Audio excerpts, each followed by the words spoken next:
பல காலமாக என்னோட முதல் படம் ஆரம்பிக்கிறதுக்கு முன்னாடி இருந்து பாடல்கள் இசை எழுதி இசையமைச்சிருக்கேன். என்னோட படங்களில் பயன்படுத்தியிருக்கேன். சொர்ணலதா பாடியிருக்காங்க என் கூட, டி.எஸ். ராகவேந்தர், மருதிய மறுக்குழந்தை, வாணி ஜெயராம் மற்றும் சந்திரபோஸ் பல பேர் பாட வச்சிருக்கேன். அப்புறம் நிறைய ஆல்பங்கள் வெளியிட்டேன். அந்த வகையில் நான் அந்த ஒரு முறை ஹிப்ஹாப் தமிழான்னு நினைக்கிறேன், தமிழை கேவலப்படுத்தி கொச்சைப்படுத்தி ஏதோ ஒரு பேச இருந்துச்சு அந்த தம்பி. அதனால டிப்டாப் தமிழான்னு அவருக்கு பதில் சொன்ன வகையில், என்ன அங்கிள் நான் அங்கிள் தொந்தரவு பண்றீங்களே அங்கிள், பரவாயில்ல அதை ஆஃப் பண்ணிடுங்க. அது வெளிச்சம் டிவினால அவர் வெளிச்சம் போட்டுட்டே இருக்காரு மக்கள் மேல. ஹிப்ஹாப் தமிழான்னு ஒரு தம்பி ஒரு தமிழை அப்போ கேவலமா ஏதோ ஒரு அசிங்கப்படுத்தி சாதாரணமா ஏதோ பேசினது, அதனால கோவப்பட்டு நான் டிப்டாப் தமிழான்னு ஒரு ஆல்பம் பாட்டு விட்டேன். மற்றபடி எனக்கு நானே புகழ் சூடிக்க விருப்பம் இல்லை.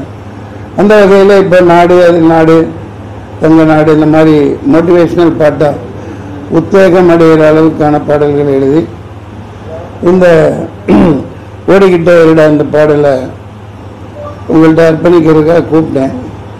ஆனால் இப்படி ஒரு நிகழ்வு தமிழ்நாட்டில் நடந்தது மனவேதனையாக இருக்கு. முதல்ல அந்த ஒரு 40 பேர் இறந்து பட்டு விட்ட மாண்டு விட்ட என் தமிழர்கள், என் உறவுகள், தம்பி விஜய் அவர்களின் அன்பு தம்பிகள், தங்கைகள், குழந்தைகள், பெண்கள், அவரை காணணும்னு போன அப்பாவி மக்கள், இந்த பாழாய் போன சீக்கு பிடித்த மோசமான கரைபடிந்த அரசியல்வாதிகளின் சதித்திட்டத்தால் மரணிக்க செய்யப்பட்டிருக்கிறார்கள். இந்த 40 இதயங்களுக்கு நாம் 2 நிமிடம் இதய அஞ்சலி செலுத்துவோம்.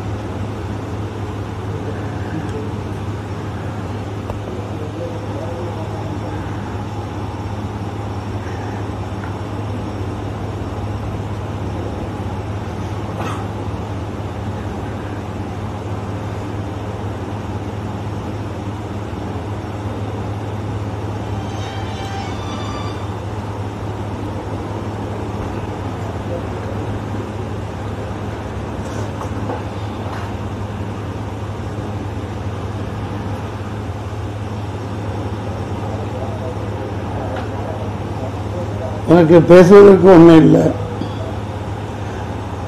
ஆக்கப்பூர்வமான ஒரு விஷயத்துக்காக நான் படப்பிடிப்பு இல்லாத நேரத்தில் இப்படி பாடல் பண்ணி வெளியிட்டு இருக்கேன். உங்களை சந்திச்சதில் மகிழ்ச்சி. நீங்கள் தான் கேட்கணும். ஏன்னா 2 நாள்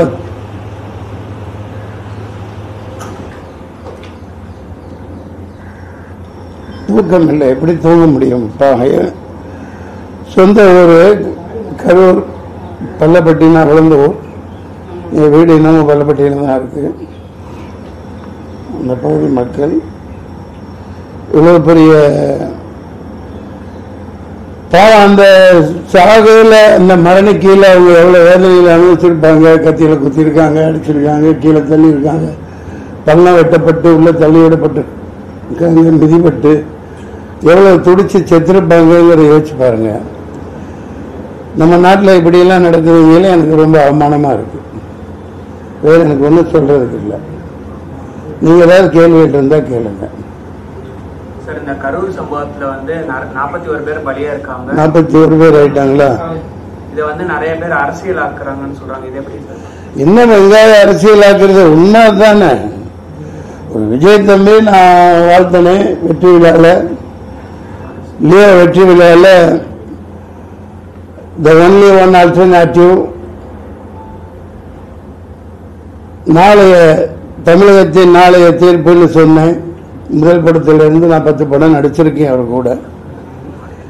அவரோட வளர்ச்சி பிடிக்காம அவர் எதுக்கணும்னா, நீ கொள்கை ரீதியாக எதிர் கூட்டம் போட்டு அவருக்கு பதில் சொல்லு, பேச தெரியலன்னு சொல்றியா சொல்லு, உன்ன மாதிரி கொட்டை போட்டு தின்னு வளர்ந்து கொட்டை போட்டு தொடர்ந்து இந்த நாட்டை நாசமாக்கிக்கிட்டு இருக்கிற உங்களை எதிர்த்து ஒரு ஆள் வர்றான் பேசலாம் அப்படின்னா உங்களுக்கு பிடிக்கலன்னா கொள்கை ரீதியாக எதிருங்க. 4 கூட்டங்கள் மேல் நடந்திருக்கு. நானும் பார்த்துக்கிட்டு தான் இருக்கோம். 4 லட்சம் 5 லட்சம் இப்படி மக்கள் கூடுறாங்க. அப்படி கூடையில் போன வாரம் கூட சொல்லியிருக்கார். அதில் தான் பார்க்குறேன் காணொலியில். நாங்கள் என்ன கேட்குறோம், உங்கள்கிட்ட ஒரு பெரிய இடமா கொடுங்க, மக்கள் நின்று சந்தோஷமா பார்த்துட்டு கேட்டுட்டு போகட்டும், வேற ஒன்றும் கேட்கலையா உங்கள்கிட்ட. அது ஒரு காரணத்தோடு நீங்கள் செய்ய மாட்டேங்கிறீங்கன்னு இந்த நிகழ்ச்சி முன்கூட்டியே சொல்லியிருக்குது இந்த தம்பி. உண்மையா இல்லையா? அப்புறம் அரசியல் ஆக்குறாங்க அப்படின்னா என்ன? கேவலமான கேடுகட்ட அயோக்கியத்தனமான அரசியல் தானே. சொந்த மக்கள் அப்படி காவு கொடுக்கலாமா? சொந்த மக்களை சொந்த ஊர்க்காரங்களை காவு கொடுத்துட்டு நல்லா வேஷம் போட்டுட்டு இருக்காங்க. இதுக்கு ஒன்றும் மேல என்ன சொல்றதுன்னு தெரியல.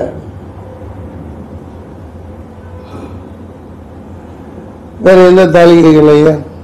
சார், யாரு வந்தாலும் அரசியலுக்கு வந்தா கோமாளியா தான் ஆக்குறாங்க. அதுக்கு எக்ஸாம்பிள் விஜயகாந்த், சீமான், ரஜினி வந்தாரு போயிட்டாரு, கமல் அந்த பக்கம் போயிட்டாரு. யாருதான் அரசியலுக்கு வரணும்? அத நீங்க தான் சொல்லணும். மக்கள் இப்ப சொல்லுவாங்க, 6 மாசத்துல சொல்லுவாங்க யார் வரணுங்கிறத மக்கள் தீர்மானிப்பாங்க. நீங்க சொல்றது உண்மைதான். சில பேர்கள் சொன்னீங்க, அவங்க கோமாளித்தனமா நடந்துக்கிட்டாங்க, நம்மளை கோமாளி ஆக்கிட்டாங்க. சில பேர் முடியாம கோமாளியா இருப்பதே நல்லதுன்னு ஒதுங்கிட்டாங்க. பல ஜாம்பவான்களை விலை கொடுத்து வாங்கிட்டாங்க. ஒரு மிகப்பெரிய திமிங்கலமா முதலையா அடக்க ஆள் இல்லைன்ற மாதிரி போய்கிட்டு இருக்காங்க. இது ரொம்ப நாளைக்கு இந்த பருப்பு வேகாது. 6 மாசத்துல மக்கள் இதுக்கான தீர்ப்பு தருவாங்க. அது இந்த பாடல்கள்ல தான் சொல்லியிருக்கேன். ஏழை எளியவர் வரணும், குடியானவர் வரணும், தொகுதி மக்களுக்கு என்ன தேவையோ அதை இந்த தமிழ்நாட்டை உயிர்விக்கிறதுக்கு யார் தேவையோ அவங்க வரணும், ஏழை எளியவர்களை காக்கிற வரணும்.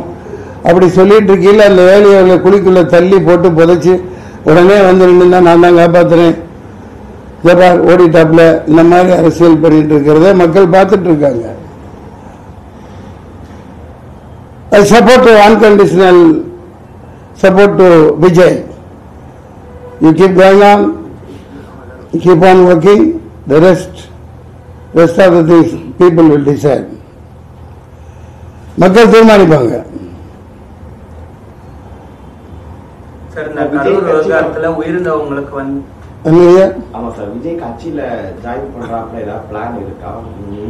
என்ன மடத்தனமா பேசிட்டு இருக்கிறீங்க? நான் தம்பி, நான் தான் இப்ப பேசிட்டு இருக்கேன்ல, என்ன கேக்குறீங்க? என்ன பண்றது? இந்த சப்போர்ட் ஒட்டுமொத்த மக்களே சப்போர்ட் இருக்குல்ல, அப்புறம் நான் என்ன பண்றது? சொல்லு தம்பி. சார், இந்த கரூர் விவகாரத்துல 41 பேர் உயிர்ந்திருக்காங்க. அவங்க மரணம் தொடர்பா நீதிபதி தலைமையில ஒரு தனி நீதிபதி தலைமையில விசாரணை அமைச்சிருக்காங்க, அருணா ஜெயசன் தலைமையில. அதெல்லாம் ஒரு வெங்காயம் உரிக்காது, அதெல்லாம் ஒரு வெங்காயம் உரிக்கப்படாது. அதெல்லாம் ஏமாத்து வேலை, கண்கட்டு வேலை. அவனே கொலை பண்ணிட்டு, அவனே கொள்ளை அடிச்சுட்டு, அவனே லூட்டி அடிச்சுட்டு அவனே பண்ணுவாங்க. இதான் பார்த்துட்டு இருக்கோம். தாய்வான் தாக்குதல் என்ன நடந்துச்சு? வெளியிலிருந்து யாரும் இல்ல, அந்த காஷ்மீரி மக்களும் ஒன்றும் பண்ணல. அப்பா ஏழை சாதாரண பிச்சைக்காரங்க, அடிக்கு 4 போலீஸ் நிற்கிறாங்க. புல்வாமால என்ன நடந்துச்சு? சொந்த நாட்டு மக்களை காலி பண்ணி போட்டு குழிக்குள்ள தள்ளி மண்ணள்ளி போட்டு அதில்தான் அரசியல் பண்ணிட்டு இருக்காங்க ஆள்றவங்க. நீங்களும் 4 அம்சம் வேடிக்கை பார்த்துட்டு இருக்கீங்க. அதெல்லாம் ஒரு வெங்காயம் உரிக்க முடியாது, ஒரு வெங்காயம் நடக்க சும்மா கண்கட்டு வைத்த. இந்த பிரச்சாரத்துல போலீஸ் முறையா பாதுகாப்பு கொடுக்கல. யார் கையில போலீஸ் இருக்குது? பாதுகாப்பு 28 கண்டிஷன் போறீங்களா இல்லையாப்பா? நீங்க ஒரு மாநாடு நடத்த கூட்டத்துக்கு 28 கண்டிஷன் கேட்டு போடுறாங்களா இல்லையா? எந்த கட்சிக்காவது போட்டாங்களா? எந்த கட்சிக்காவது போட்டாங்களா இது வரைக்கும்? அதே மாதிரி 28,000 போலீஸ் 2,000 போலீஸ் அங்க நிக்கணும்ல, அதே முட்டுச்சம்பளை கொடுத்துருக்கீங்க. என்ன மாதிரி ஆளுங்க இருந்திருந்தான்னு வைங்க, அந்த இடத்துல நான் இருந்திருந்தா நடந்திருக்கிறதே வேற. 99 இப்படித்தான் நான் நின்று தேனியில பயங்கர கலவரத்தை உண்டாக்கணும். அந்த ஜீப்பை கவுத்து விட்டாங்க, கரும்பு காட்டுக்கு தீ வச்சுட்டாங்க. இறங்கி குளிச்சு ஓடி போய் ஆளுங்களோட ஜீப்பை நிப்பாட்டி வச்சேன், கலெக்டர் ஜீப்பு. அடுத்து அதை அணுகி சொல்லி சாண்டு விட்டு மைக்கை பிடிச்சி ஒரு சத்தம் போட்டேன். நடக்கிறது வேற, என்ன போலீஸ் எங்க இருந்து வந்தாலும் என்னன்னு தெரியல, கட்டுக்குள்ள கொண்டாந்தாங்க.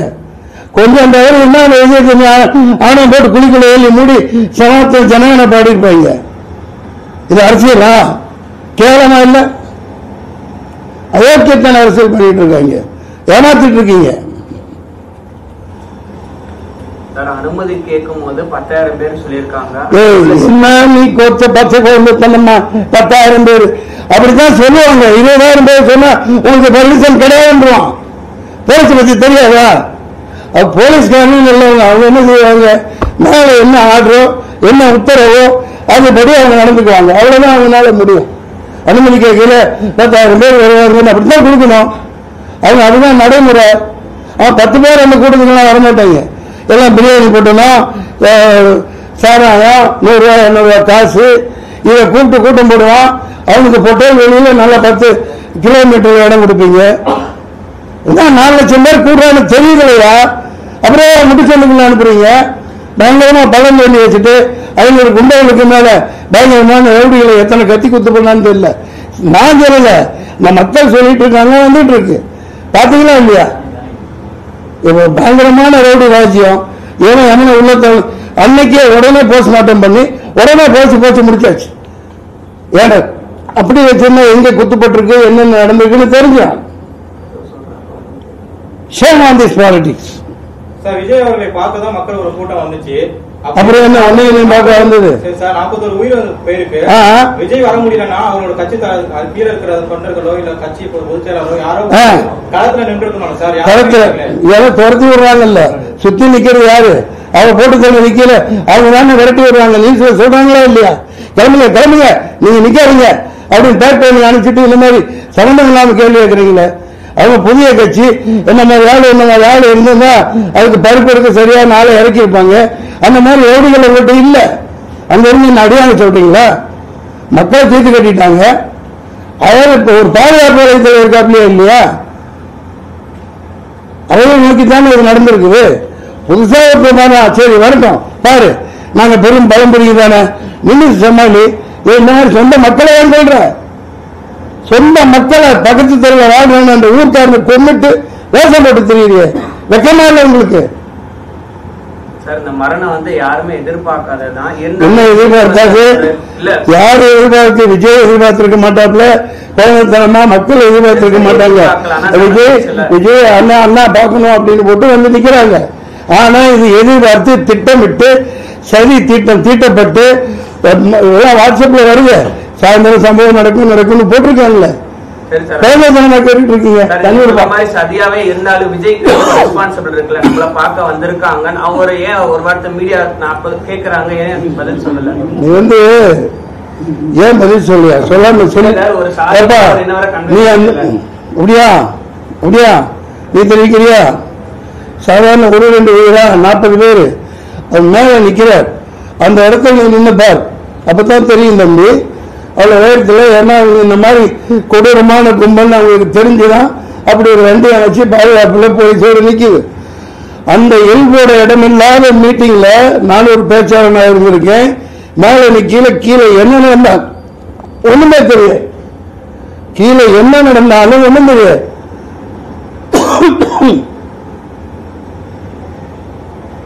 செருப்பு வீசுறான், தள்ளி வீசுறான், கெட்ட வார்த்தை திட்டுறான். ஒருத்தருக்கும் கூப்பிட்டு விஜயகாந்த் மாதிரி கண்டிச்சுக்கிட்டு பண்ணிட்டு இருக்க முடியுமா? எவ்வளவு பெரிய ஆபத்துல. நான் வண்டி உள்ள போயிலே பார்த்துருந்தேன்னா திருப்படா வேண்டிய பெட்ரோல் வைக்க விடுறா பார்த்துக்கலாம் போலீஸ் கேஸ் அப்படின்னு அப்படி இருந்து போடலாம். இவங்க மதிக்கிறதா இல்ல, கொஞ்சம் கூட பிரயோஜனம் இல்லை. தெரிஞ்சதான காவல்துறை அப்படி ஒரு சந்துக்குள்ள போய் நிப்பாட்டுறாங்க. திட்டமிட்ட சதி. இதற்கான தண்டனை 6 மாசத்தில் கிடைக்கும். அதே இடத்துலதான் எடப்பாடி கேம்பெயின் பண்ணாரு. சரி, அதுக்கு என்ன? இந்த 40 பேர் சாகுதா? வருத்தப்படுறியா? அவங்களுக்கு சொல்றீங்க தொண்டர் கண்ட்ரோல் எத்தனை கட்சி? யாரு ஆரம்பிச்ச கட்சி? எத்தனை வருஷத்து கட்சி? அங்க ஒவ்வொருத்தனும் எப்படி இருப்பான்? கருப்பு எடுத்துவான்ல. அவர் யாரு? சாதாரணாலா? தொலைச்சிடுவார்ல. எடப்பாடிக்கு அவ்வளவுதான் கூட்டம் போகும். இவருக்கு 4 லட்சம் பேர் வருவாங்க. இந்த எருமைகளுக்கு தெரியாதா? நீங்க சொல்ற மாதிரி அதே 4 லட்சம் பேர் இல்லப்பா. நீ ஏதோ எழுதி வச்சு போட்டு பிஜேபி அனுப்பிச்சு போல. யார் அனுப்பிச்சா நீங்க கேளுங்கப்பா. ரத்தம் கொதிக்குது, தூக்கம் இல்லையா? மூஞ்சி பாருங்களேன். நான் ஒரு நடிகன், சகான்னு குளிக்கு மாரடிக்கிறேன். இவ்வளவு பிரச்சனை வந்து விஜய் அங்க டக்குனு எஸ்கேப் ஆயிட்டாரு. பைத்தியதான் நானு. போலீஸ்காரன் துரத்தி வருவான். இங்க இருந்து போங்க இப்படி இப்படி ஆயிடுச்சுங்களா? எல்லா நாடகமும் அவங்க நடத்துவாங்க.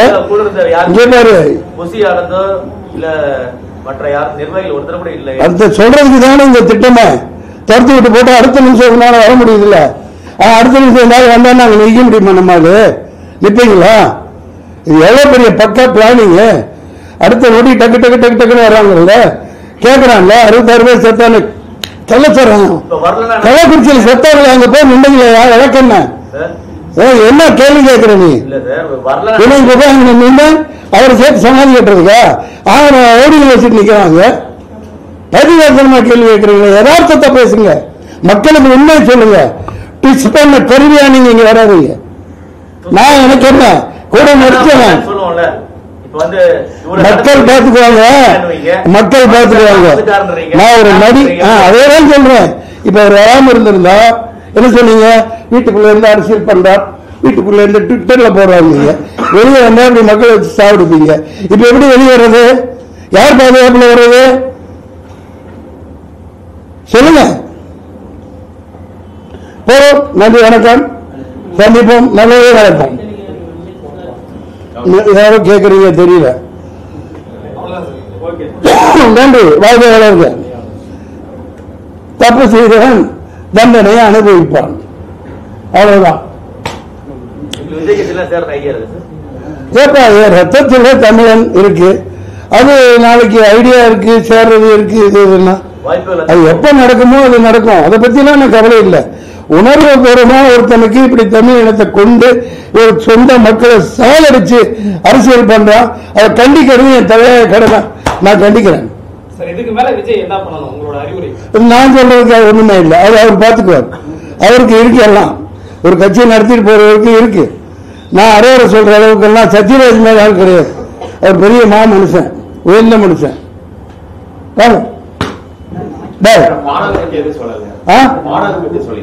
புரியல. பாடல்கள் நீங்க தான் சொல்லணும். பாடல்களை பத்தி நானே சொன்னா இவர் கேட்கிற மாதிரி ஆகும். நான் ஒன்றும் சொல்ல மாட்டேன். பாடல்களை மக்களுக்காக அர்ப்பணிச்சாச்சு. நான் தொடர்ந்து வாரத்துக்கு 2 பாட்டு. விஜய்க்கு சப்போர்ட்டா அது நீங்க நினைச்சிட்டு இருந்த இது பெரிய ஜாம்பவான்களையே எல்லாத்தையும் தின்னுட்டு முதல்ல உட்கார்ந்து இருக்குது. அது எவ்வளவு நாளைக்கு இருக்கும்? எவ்வளவு நாளைக்கு உங்க ராஜ்யம் நடக்கும்? பாத்துக்கிறேன். எத்தனையோ கொடுமைகளை தாங்கிட்டு நிக்கிறேன். நான் படம் சரக்கு எடுத்து 4 வருஷம் 4 கோடிக்கு மேல போச்சு.